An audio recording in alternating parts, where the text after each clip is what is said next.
The huge alien ships appeared over Earth's major cities on a Tuesday morning. They hung in the sky like metal mountains, blocking the sun in some places. People around the world looked up in fear and wonder. After years of debate about whether aliens existed, the answer had arrived in the most direct way possible. The ships belonged to the Varak Confederation, a group of 3 alien species who had joined together long ago. They had been watching Earth for over 200 years. Now they had decided humans were ready to join the wider galactic community. In Seoul, South Korea, Captain June stood at attention as the alien shuttle landed in the specially prepared area. Her dark uniform was perfectly pressed, metals shining, on her chest. As one of Earth's most decorated Special Forces soldiers, she had been chosen to meet the alien military representatives. "Remember," General Park whispered beside her. "Show strength but not threat." June nodded once. She understood the difficult position Earth was in. The aliens had technology far beyond human capabilities. If they wanted to conquer Earth, they could have done so already. The fact that they came to talk was a good sign, but June didn't trust easily. The shuttle door opened with a soft hiss. 3 aliens walked out. 2 were tall and thin with blue-gray skin that seemed to shimmer slightly in the sunlight. The third was shorter but broader, with rough green-brown skin that reminded June of tree bark. "I am Lieutenant Han of the Varak Military Division," the lead alien said in perfect Korean. His mouth moved strangely around the words, but the meaning was clear. "We come with peaceful intent to bring Earth into the galactic community." General Park stepped forward. "On behalf of the United Earth Government, we welcome you, Lieutenant." Han's eyes, large and deep purple with no visible pupils, moved to June. "And this is?" "Captain June, our military liaison," General Park said. "She will be your primary contact for all defense and security matters." Han made a sound that might have been a laugh. "You send a ground soldier to meet space travelers? Interesting choice." June kept her face neutral, despite the clear insult. "I look forward to learning about Varak military capabilities and sharing information about Earth's defense systems as appropriate." "Yes, we are very interested in evaluating your capabilities," Han said. The way he said the word made it clear he didn't think much of human military power. The next 3 days were filled with meetings. The aliens set up their compound near Seoul, bringing in strange equipment and setting up force fields that shimmered faintly in the air. June attended every meeting, watching and listening more than speaking. She learned quickly that the Varak weren't just visiting out of kindness. They were at war with another alien group called the Zelnar Empire. They wanted to know if humans would be useful in this war. On the 4th day, Lieutenant Han requested a tour of Earth's military history museum. June led the alien and his 2 assistants through the building, explaining the exhibits about human warfare from ancient times to the present. Han stopped at a display of an old Korean warrior's armor. "Your species has a strange relationship with combat," he said. "You glorify it in these displays, yet you claim to want peace." "We honor the sacrifice of those who fought to protect others," June explained. "By remembering war's cost, we hope to prevent future conflicts." Han made the sound again that June now recognized as laughter. "A noble sentiment, but not very practical. War is inevitable between intelligent species." They moved to an exhibit about ancient battle tactics. Han's assistant, the tree-bark-skinned alien named Mrek, pointed at an illustration of Korean warriors using fire arrows against invaders. "Primitive," Mrek said. "Did your people really fight with such basic weapons?" "Yes," June said simply. "We used what we had." "And these stories," Han said, pointing to a display about legendary warriors from Korean history. "Are they real? Or just myths to make your species feel better about its weaknesses?" June felt a flash of anger but kept her voice even. "Some details may be exaggerated over time, but the core of these stories is true." Han made a dismissive gesture. "All developing species create myths about super-strong warriors or clever battle leaders. It's a psychological crutch to help deal with your limitations." The 3rd alien, a blue-skinned female named Vex, joined in. "We went through a similar phase before we developed proper neural combat interfaces and genetic enhancements. You'll outgrow these myths when your technology advances. June said nothing, but her hand tightened slightly on her datapad. That evening, June was called to a private meeting with General Park and 3 other high-ranking military officials. They gathered in a secure room deep beneath the Korean Defense Ministry. "What's your assessment of the aliens?" General Park asked without preamble. June stood straight, hands behind her back. "They're arrogant. They see us as primitive and weak. This could be dangerous or useful depending on how we respond." "Explain," said Admiral Shin, the oldest person in the room. "They've shown us some of their technology to impress us, but they're hiding their true capabilities," June said. "They want to know our strengths but show only what they think will overawe us." General Park nodded. "We've noticed the same pattern in the diplomatic meetings. They're particularly dismissive of our military history and traditions," June continued. "Lieutenant Han called our warrior legends psychological crutches. They think we're children playing at war."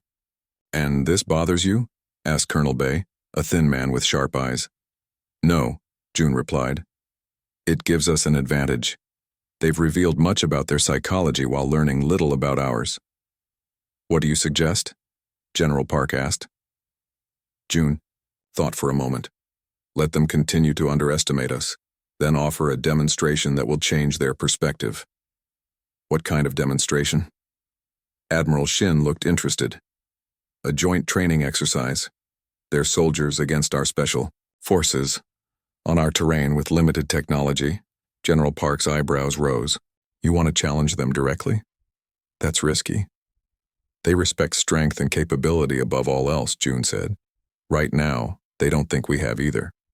We need to change that perception before negotiations go further." "And if we lose this challenge?" Colonel Bay asked. June met his eyes. "We won't." The room was quiet for a long moment. Finally, General Park nodded. "I'll propose it at tomorrow's meeting. Captain, select your team. Choose wisely. You'll be representing all of humanity." "I already know who I want," June said.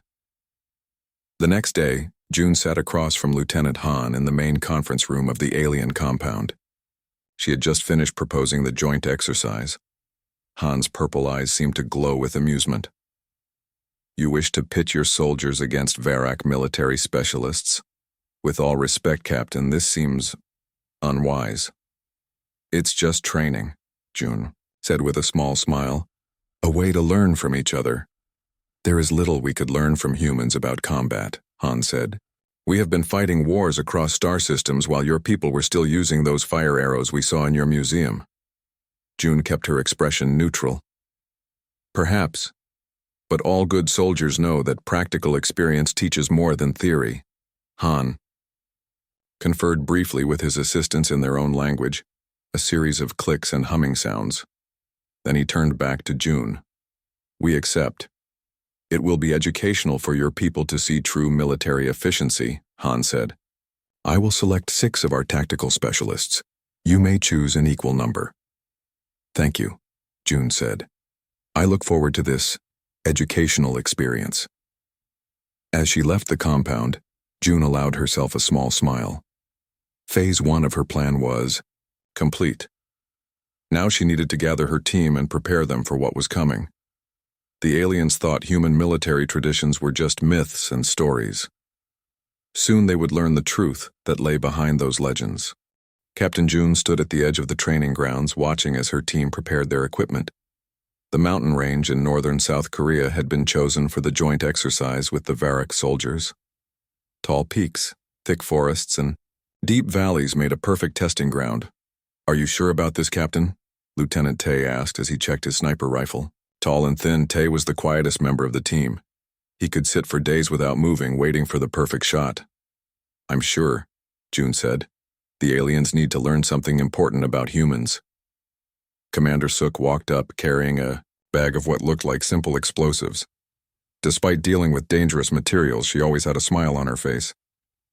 "Their ships just landed," she said. "You should see their gear, Captain. It makes our stuff look like toys." "Appearances can be misleading," June reminded her. Major Q and Sergeant Min joined them. Q was the team's hand-to-hand combat expert with a calm face that hid his lightning-fast reflexes. Min was shorter than the others, but had the sharpest tactical mind June had ever seen. "Remember the plan?" June said quietly. "Let them think. They have the advantage at first." Her team nodded. They had been working together for years and trusted each other completely.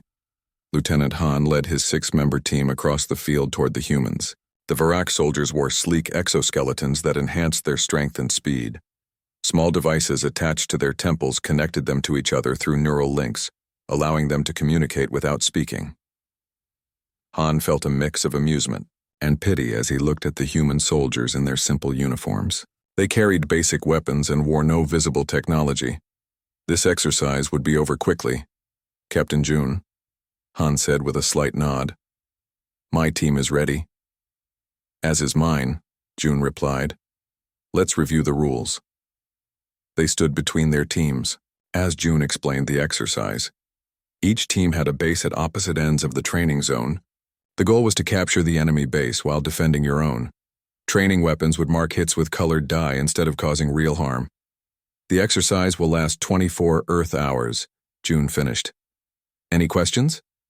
Han's second-in-command, a blue-skinned female named Vex, stepped forward. "Why so long? We could complete this in 2 hours." "Perhaps," June said with a small smile. "But on real missions, things rarely go as quickly as planned." Han noticed something in June's eyes that made him pause. Was it confidence? No, that couldn't be right. Humans had no reason to be confident against Varak soldiers. "One question, Captain," Han said. "In your military myths, there are stories of a human called the Ghost, a soldier who could defeat entire enemy units alone. Is this ghost real or just another legend?" A strange look passed between the human soldiers. Han couldn't read their expressions. "Some stories are based on truth," June said simply. "Others are meant to inspire." Han laughed. "I thought so. Your species invents heroes because you lack real ones." June didn't respond to the insult. "We begin in 1 hour. Good luck, Lieutenant." As the humans walked away, Han turned to his team. "This will be simple. Their technology is primitive and they have no neural links. They can't even communicate without speaking aloud." Mrek, the tree-bark-skinned soldier, looked concerned. "They seem very calm for people about to lose." "False confidence," Han assured him, "a common trait in developing species." 1 hour later, the exercise began. Both teams headed to their bases to prepare their defense before beginning offensive operations. The Varak base was a simple structure on top of a hill with good views in all directions. Han set up a defensive perimeter with motion sensors and heat detectors. With their technology, they would know when humans approached from any direction. "Team check," Han said through the neural link. All 6 Varak soldiers reported in, their thoughts flowing directly into Han's mind. Their neural link allowed them to share information instantly, a huge advantage over the humans. "Begin first sweep," Han ordered. "Vex and Zar, circle west. Mrek and Leth, go east. Trill, with me through the center." The Varak teams moved out, their exoskeletons allowing them to run faster and jump higher than any human could. Han felt a thrill of excitement as they raced through the forest. This would be an easy victory, but still enjoyable. 3 hours. Into the exercise, Han's team had secured 4 strategic positions. They had seen no sign of the humans yet. "This is strange," Vex said through the neural link. "They should have made some move by now." "Perhaps they are afraid," Trill suggested. The youngest of the Varak team, he was eager to prove himself. "No," Han replied. "Something else is happening." Just as he finished the thought, one of their motion sensors triggered. Then another, and another. "Movement at points 3, 7, and 12, Mrek reported. "Multiple targets." "Converge on point 7, Han ordered. "It's closest to their likely approach path." His team moved quickly, using their exoskeletons to jump from tree to tree. They reached the location in minutes, surrounding it from all sides. There was nothing there. "Scan again," Han commanded. Vex adjusted her sensor. "I'm picking up heat signatures, but they're too small for humans." Han looked down and saw several small warming devices placed on the ground. They were giving off heat like human bodies, triggering the Varak sensors. It's a trick, Han realized. There. Before he could finish, a soft popping sound came from above. Trill looked up just as a training round hit him directly in the face mask. Blue dye spread across his visor. "Sniper!" Han shouted through the neural link. "Scatter!" More shots came from different directions. 2 more Varak soldiers were marked with blue dye before they could take cover. "How are they doing this?" Mrek asked, his thoughts tinged with confusion. "Our sensors show nothing," Han tried to think. "The humans must have found a way to mask their heat signatures, but how? Their technology shouldn't be capable of that." "Activate full spectrum scanning," Han ordered. "They can't hide from everything." The remaining Varak soldiers adjusted their visors to scan all frequencies. For a moment, Han caught glimpses of movement in the trees. Small, fast-moving figures ducking between cover. "There," Han pointed. "Zar, take the shot." Zar fired his training weapon, but the target had already moved. The shot hit empty air. "They're faster than our data suggested," Vex said, her mental voice showing surprise for the first time. Over the next hour, the Varak team tried to track the humans. But each time they thought they had them cornered, the humans slipped away. Meanwhile, more Varak soldiers were marked by precision shots that seemed to come from impossible angles. By nightfall, only Han, Vex, and Marek remained active. The others had been eliminated by the blue training dye. They retreated to a defensive position on a rocky outcrop, backs to a cliff to prevent attacks from behind. "This makes no sense," Han said, his confidence shaken. "They're just humans. They shouldn't be able to outmaneuver us like this." "Perhaps we underestimated them," Mrek suggested. Han was about to respond when their neural link suddenly went silent. The connection between the 3 remaining Varak soldiers cut off completely. "My neural link is down," Vex said aloud, her voice sounding strange after hours of mental communication. "Mine too," Mrek added, "and my exoskeleton is losing power." Han checked his own systems. Everything was failing at once. How could the humans disable Varak technology? It should be far beyond their capabilities. As darkness fell completely over the mountains, Han realized something important. The exercise had just begun, and the humans were proving to be nothing like he had expected. "Be alert," he told his remaining soldiers. "I think we're about to meet their ghost after all." Night covered the mountains like a heavy blanket. Lieutenant Han and his 2 remaining soldiers had built a small shelter against the cliff face. Their advanced technology was failing, and they were forced to rely on basic training they had almost forgotten. "How is this possible?" Vex whispered, checking her exoskeleton again. The power level was at 20% and falling. "Humans shouldn't have weapons that can disable our tech." "Maybe they don't," Marek suggested. His rough skin looked even more like tree bark in the dim light. "Could it be the mountain? Some kind of mineral that blocks our systems?" Han shook his head. "Our scans showed nothing unusual about this location." He tried his neural communicator again, but received only static. "Something else is happening here." A twig snapped in the darkness. All 3 Varak soldiers turned toward the sound, weapons ready. Silence. "We need to change our approach," Han decided. "Without our technology, we must rely on basic skills." He looked at his teammates. "When was the last time either of you trained without tech enhancements?" Vex looked uncomfortable. "The academy, 10 cycles ago." Mrek nodded. "About the same." Han felt a chill that had nothing to do with the night air. The Varak had become so dependent on their technology that they had neglected basic combat skills. The humans, with their primitive ways, might actually have an advantage in this situation. "We need to get moving," Han said. "Staying in one place makes us easy targets." Just as they prepared to leave their shelter, a small object landed between them with a soft thud. Before they could react, it burst open, releasing a cloud of fine powder. "Down!" Han shouted, but it was too late. The powder covered them, sticking to their skin and equipment. "What is this?" Vex tried to wipe it off, but it only spread more.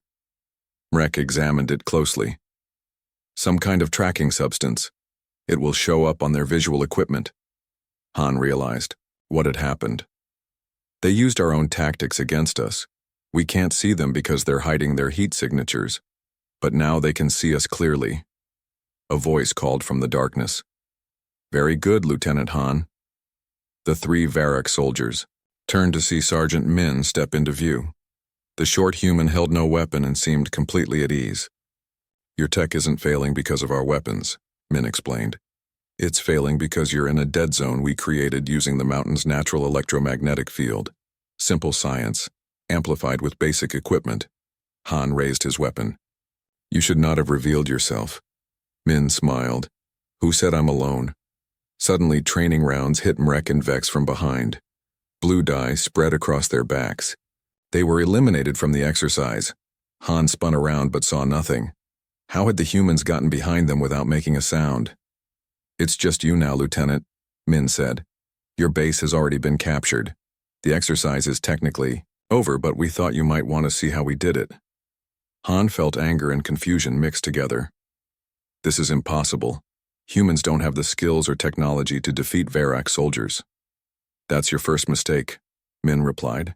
You think it's about technology? He gestured for Han to follow him. Come, there's something you should see. Han walked beside Min through the dark forest. Despite his anger at being defeated, he was curious. How had these humans managed to outmaneuver his team so completely? Your people have been watching Earth for 200 years, Min said as they walked. But you've been watching our cities, our official military, our public technology.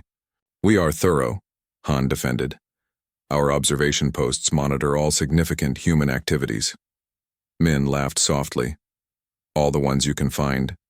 But humans have always kept secrets, even from other humans. They reached a small clearing where Commander Suk was working with what looked like simple tools and local materials.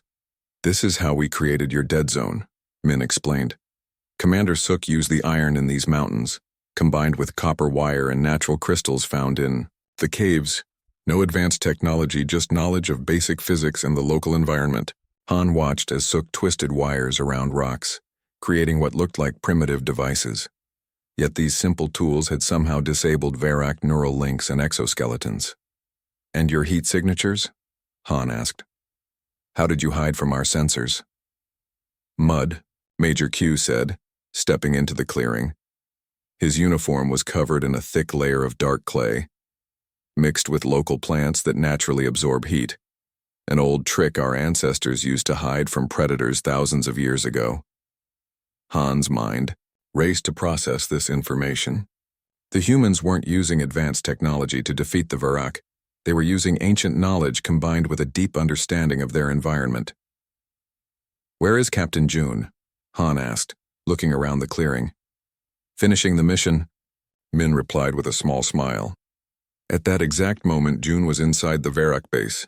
She moved silently through the empty rooms, placing small markers at key points. These would show up on the after-action report, proving that she had complete access to what should have been a secure location.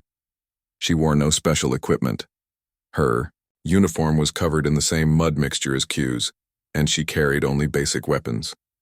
Years of training had taught her how to move without making sound, how to control her breathing, and how to become virtually invisible, even without technology. She placed the final marker in what would be Han's command center. She allowed herself a small smile. The plan had worked perfectly.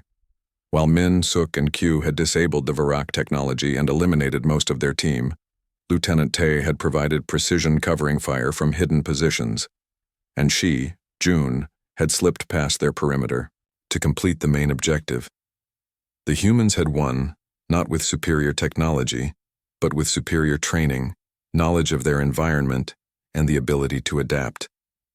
These were skills the Varrock had forgotten as they came to rely more and more on their advanced systems. June checked her watch. Time to return to the rendezvous point. Tomorrow, when the exercise officially ended, the aliens would learn the full extent of their defeat.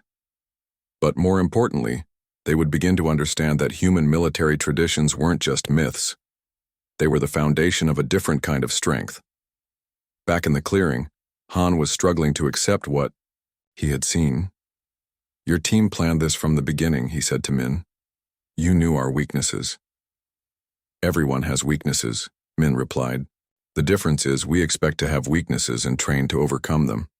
You expect your technology to solve everything. But the ghost, Han said, remembering the legend he had mocked. That's still just a story, right? Before Min could answer, a shadow moved at the edge of the clearing. Han turned quickly but saw nothing. What was that, he asked. Min's face remained neutral. Probably just the wind, but Han was certain he had seen something, or someone, moving with incredible stealth. A cold feeling settled in his stomach as he wondered if perhaps the legend of the ghost wasn't a myth after all. As dawn began to break over the mountains, Han realized that this exercise had taught him something valuable. Never underestimate an enemy, especially one who has survived thousands of years of war, hardship, and evolution. The humans had more to teach the Varak than he had ever imagined possible. Morning light spread across the mountains, revealing the beautiful landscape. Lieutenant Han sat alone on a fallen log near the human camp. His mind was troubled by the events of the night. How had simple humans defeated Varak soldiers so completely? The sound of footsteps made him look up. Sergeant Min approached with 2 cups of steaming liquid.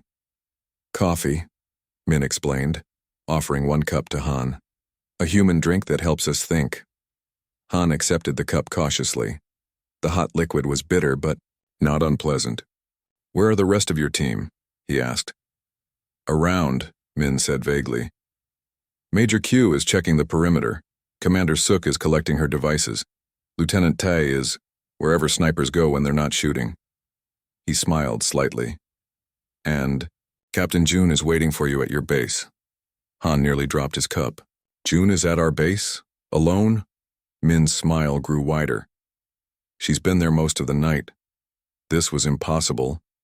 The Varak base had sensors and defensive measures that should have detected any intruder, even with their technical problems. I should go there, Han said, standing quickly. Min nodded. That's why I came to get you. The walk to the Varak base took nearly an hour. Han noticed that Min seemed completely comfortable in the forest, moving silently and efficiently. The human's eyes constantly scanned their surroundings, missing nothing. You've had military training, Han observed. Since I was 18, Min confirmed. But I was learning to survive in forests like this from my grandfather since I was 5 years old. Your grandfather was a soldier too? Min shook his head. A farmer. But in his youth he fought in a war. He taught me that the land can be your greatest ally or your worst enemy, depending on whether you understand it. Han thought about this. Varak training focused on technology and tactics, not on understanding the environment. This seemed like a significant oversight now. As they approached the Varak base, Han was shocked to see Captain June sitting calmly at the entrance. She was drinking from a cup similar to the one Min had given him. Good morning, Lieutenant, June said. I hope you don't mind that I made myself at home. Han looked past her at the base's entrance. There were no signs of forced entry. The security system's lights were blinking normally, indicating it was functioning. How did you get in? He asked. I walked in, June said simply. Your security system is very advanced, but it has a basic flaw. It's designed to detect certain forms of movement and energy signatures, but not others. She stood up and gestured for him to follow her inside. As they walked through the base, Han noticed small markers placed at crucial points: the communications center, the weapons storage, his personal quarters. Each marker was proof that June had complete access to the entire facility. This is impossible, Han muttered. No, June corrected him. Just unlikely by your standards. You've come to depend so much on your technology that you've forgotten older ways of fighting. They reached the base's control room. The main screen showed the status of all 6 Varak soldiers. 5 eliminated, only Han remaining. The exercise was officially over, and the humans had won completely. I have a question, Han said, turning to June. Last night I saw something, or someone, moving at the edge of your camp. Was that you? A strange look passed over June's face. When exactly was this? Just before dawn, while I was speaking with Sergeant Min. June shook her head. I was already here at your base by then. Then who? Before Han could finish his question, the base's communication system activated. General Park's face appeared on the screen. "Captain June, I need to speak with you immediately," the general said. "The Varak High Command has received our report about the exercise and is concerned." "Of course, General," June replied. "I'll return to headquarters right away." The screen went dark. June turned to Han with a serious expression. "It seems your leaders are surprised by the outcome of our little training exercise." Han nodded slowly. "They will want explanations." "Then let's give them the truth," June said. 3 hours later, Han stood beside June in a secure conference room at the Korean military headquarters. Screens around the room showed the faces of the Varak High Command, 3 stern-looking aliens who rarely left their ship. "This is unacceptable," said Commander Zrek, the highest-ranking Varak officer. "Humans should not have been able to defeat our soldiers." "Yet they did," Han replied. "I witnessed it myself." "Then explain how," Zrek demanded. Han looked at June, who nodded for him to continue. "The humans used their knowledge of the local environment to create conditions that neutralized our technological advantages," Han explained. "They then used ancient techniques to mask their presence and move without detection." "Impossible," another Varak commander said. "Our technology is too advanced to be defeated by such primitive methods." June stepped forward. "With respect, Commander, that kind of thinking is exactly why your soldiers lost. You assume advanced technology always beats basic skills. That assumption is dangerous." The Varak commanders looked offended, but Han spoke before they could respond. "Captain June is correct," he said, surprising everyone in the room. "I saw it myself. The humans turned our strengths into weaknesses by changing the battlefield to suit their abilities." There was silence as the Varak commanders processed this information. "There's something else," Han continued. "I believe I saw the human they call the Ghost, the legendary soldier we thought was just a myth." All eyes turned to June. She remained, calm under their gaze. "Lieutenant Han," she said quietly, "tell them what you saw last night in the forest." Han described the shadow he had glimpsed at the edge of the human camp, a figure moving with impossible stealth, there and gone before. He could focus on it. "And where were you at this time, Captain June?" one of the Varak commanders asked. "According to your base's security logs," June replied, "I was inside your facility, placing markers at key locations." "Then who did Lieutenant Han see?" "The Yacht," Commander pressed. June looked directly at the camera. "The humans you've been observing for 200 years are not the whole story. There are things about us you still don't understand." She turned to Han. "Remember when you asked if the ghost was real or just a myth? The truth is, it's both." "Explain," Han demanded. "The ghost isn't one person," June said. "It's a designation, given to certain special operators who complete missions that seem impossible. The identity changes, but the legend remains." She paused, then added quietly, "I held that title for 3 years during the last global conflict." Han stared at her in shock. "You are the ghost?" "I was," June corrected. "Now it belongs to someone else." Han suddenly understood the significance of what she was saying. The humans had created a system where their best warriors could become legends, inspiring others while keeping their true capabilities secret. The myths the Varak had mocked were actually clever deceptions, ways to hide human strength in plain sight. "So who did I see in the forest?" Han asked. June smiled slightly. "The current ghost. You should feel honored, Lieutenant. Few people ever catch even a glimpse of them." The Varak commanders were silent, their expressions hard to read. Finally, Commander Zrek spoke. "It seems we have much to learn about humans after all." "Yes," Han agreed, looking at June with new respect. "We certainly do." 1 week after the training exercise, Lieutenant Han stood on the roof of the Varach compound, watching the sun set over Seoul. The city lights began to twinkle in the growing darkness, reminding him of stars seen from space. Much had changed in a short time. The Varak High Command had completely revised their assessment of human military capabilities. Instead of viewing humans as primitive allies who might serve as cannon fodder in the war against the Zelnar Empire, they now saw them as valuable partners with unique skills. The door to the roof opened and Captain June joined him at the railing. "Your ship leaves tomorrow," she said simply. Han nodded. "Yes. The High Command wants a full report delivered in person."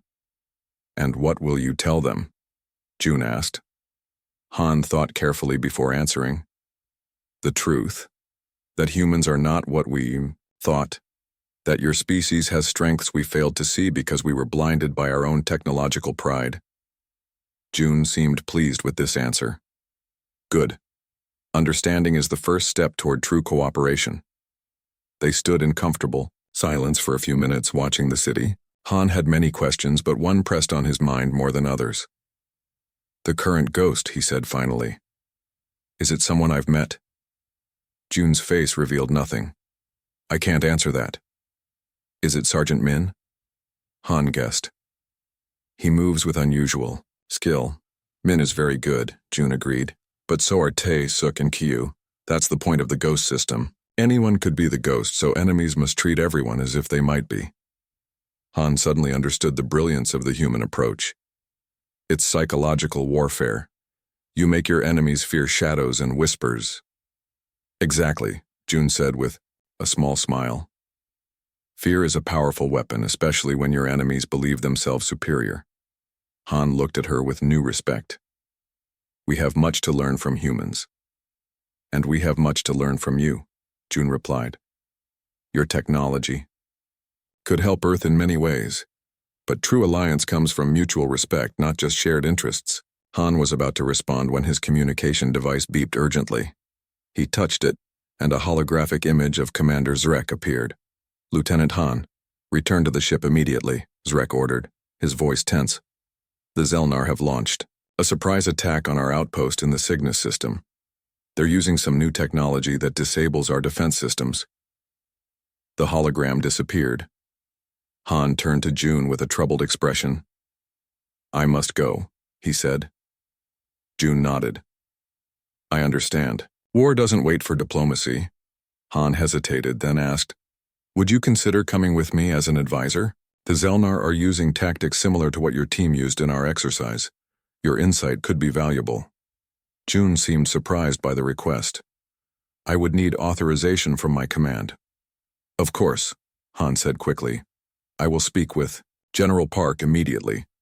3 days later, a Varak battleship jumped into hyperspace, leaving Earth behind. On board were Han, his team of Varak soldiers, and a small group of human advisors led by Captain June. General Park had not only approved the mission but had expanded it, sending representatives from Earth's different military branches to learn about Varak technology while sharing human tactical knowledge. In the ship's conference room, Han briefed everyone on the situation in the Cygnus system. "The Zelnar attacked without warning," he explained, showing holographic images of a space station surrounded by enemy ships. "They used a new weapon that created energy dead zones, similar to what your team created in the mountains. Our technology failed, leaving our soldiers vulnerable." "How many survivors?" June asked. "Less than half," Han replied grimly. "The Zelnar showed no mercy." June studied the holographic display. "Your soldiers rely too heavily on their tech enhancements. Without them, they don't know how to fight effectively." Han nodded. "That's why you're here. We need to learn your methods, how to adapt when technology fails." Lieutenant Tae, who rarely spoke, cleared his throat. "Technology should support skill, not replace it." "Exactly," Han agreed. "The Zelnar have learned this lesson before we did. Now we must catch up quickly." June pointed to the hologram. "Show me the layout of the station again. I want to see all entry points and defensive positions." As Han adjusted the display, he noticed how quickly June analyzed the situation, identifying weaknesses and opportunities that Varak tacticians had missed. She thought differently, seeing possibilities where others saw only obstacles. "I have an idea," June said finally, "but it will require your soldiers to fight in a very different way than they're used to." Han looked at her with determination. Then we will learn. Quickly. When their ship arrived at the Cygnus outpost 7 days later, they found a standoff. Zelnar ships surrounded the damaged station, while Varak reinforcements kept their distance, unable to approach without having their systems disabled. Han presented June's plan to the Varak fleet commander, who initially rejected it as too risky. Using minimal technology? The commander said in disbelief. Sending in small teams instead of a full assault? This is not how Varak wage war. That's exactly why it will work, Han argued. The Zelnar expect us to attack in our usual way. They've prepared for that. They're not prepared for human tactics. After much debate, the commander reluctantly approved the plan. Han would lead a joint team of Varak soldiers and human advisors in a stealth approach to the station. Meanwhile, the fleet would stage a traditional attack as a distraction. As Han's team prepared for the mission, June gathered them for final instructions. Remember your training, she told the Varak soldiers. Rely on your senses and your minds, not just your technology.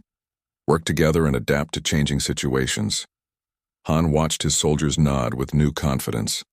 In just 1 week, they had learned more about basic combat skills than in years of traditional Varak training. One more thing, June added. The Zelnar don't know humans exist yet. Use that to your advantage. The mission was a complete success. While the Zelnar focused on the main Varak fleet, Han's team approached the station in a small shuttle with minimal electronic signatures. Using techniques learned from humans, they breached the station without being detected and systematically disabled the Zelnar's new weapons.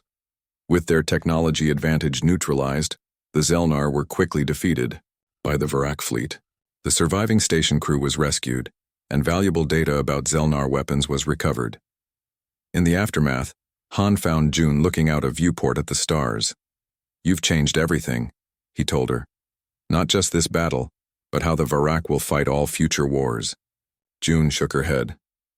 We just reminded you of something your people once knew but forgot. No technology can replace the warrior's most important weapons, adaptability and determination. Han thought about how he had mocked human myths just weeks ago. Now he understood their true purpose. They weren't just stories, they were vessels carrying ancient wisdom forward through time, preserving knowledge that might otherwise be lost. When we return to Earth, Han said, I will recommend that the Varak Confederation form a permanent alliance with humans, not as superiors, but as equals with different strengths. I think Earth would welcome that, June replied. As they looked out at the stars together, Han realized a profound truth. The universe was full of species with advanced technology, but few had maintained the delicate balance between progress and tradition that humans had achieved. The Varak had much to learn from the species they had once considered primitive, and the first lesson was already clear. Never judge another species by your own standards, for strength comes in many forms. Some wore it in advanced exoskeletons and neural implants.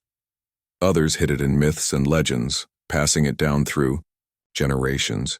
Both were valuable, both were necessary, and together they might be unstoppable.